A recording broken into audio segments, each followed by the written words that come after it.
smother the anal way. So then, all right, so now we're like, okay, he's home. We got the food. Let's go. So now I'm literally shaking. My heart is pounding. We've been building up for months. I'm afraid he's going to hate me. I'm afraid I'm gay. I'm afraid he never liked me to begin with. This is a lot, yeah. For what? This is a big moment here. A lot is behind this. So I'm shaking, and I pull in there. Now I'm trying to, like, hide the car. They're Jesus. distracting him. This is like SEAL Team 6. It's crazy. So Sarah's, like, holding the pizza above her face, like, like Elaine trying to avoid Frank Costanza. Sure.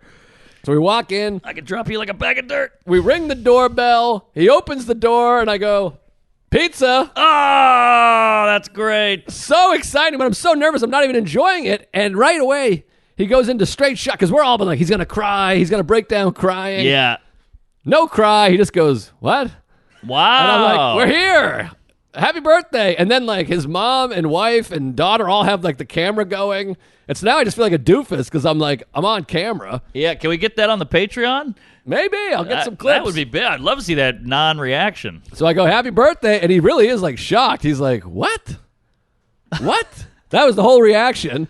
So then I put the pizza in. I give him a hug. I say, I love you. Happy birthday. And he's like, this is insane. And it wasn't like a big, like, I wanted like a black funeral. Right. Like a, whoa, get the shit out of here. But he just went, oh my God, this is crazy. Yeah. And then little Joey, he doesn't know what's going on. He just goes, I guess Uncle Joe's here. So he goes, let me give you a tour of the house. Huh. So almost immediately, I'm upstairs, fucking his son going, oh, wow, there's a bed, there's a piano. Yeah. Because kids, they don't know any better. Like, the kid has none no... of it's fucking you.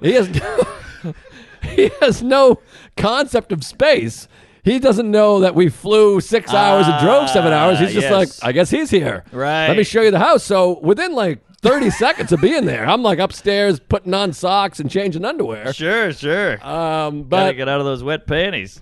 so he was excited. I think he was excited. I think he had a good time. I don't know, but I was terrified. But he was like, I was shocked. That's great. You pulled off. Can I say this? I know you wanted the big to-do. You wanted the black guys seeing magic. They go nuts. They run around the block.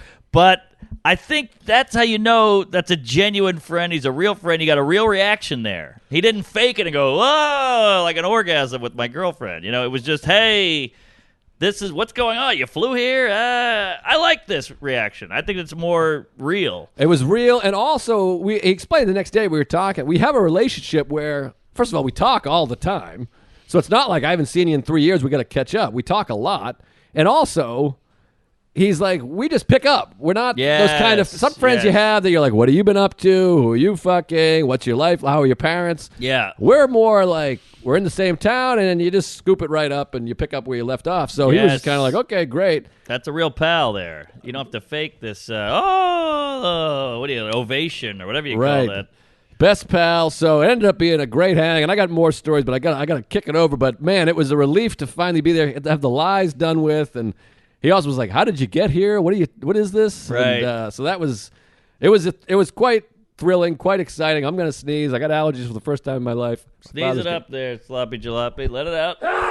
Ooh, that's a dad sneeze. Jeez Louise. God, that was damn. Do you ever have that? My dad, if he sneezed, you could hear it in Kuwait. It was like, ah! You're like, what are you doing? No one does that on the planet, but he's got to sneeze. I got one square to spare. My mother sneezes square. like that. What? I can do it. It goes, ah, shoo!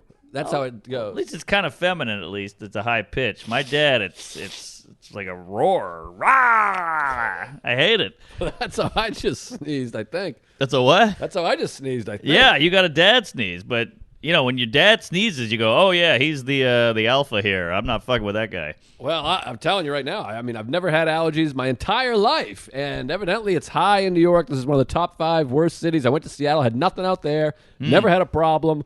But I don't know. I think when I was a kid, but you said you can get allergies later in life. When I was a kid, I was sniffing paint and fucking mud bugs and sitting in the backyard, pond water, the whole thing. So I think I've killed all that. I'm immune. Well, every 7 years, they say your allergies can change. You can pick them up later in life or you lose them later in life. And also, because of climate change, there's something with the trees earlier and more or something. But I've been going to pollen.com like a nerd. What? What are you, Jewish? Well, it says all of a sudden. You become Woody Allen out here. You're going to be fucking an Asian girl. Well, I mean, I wish. But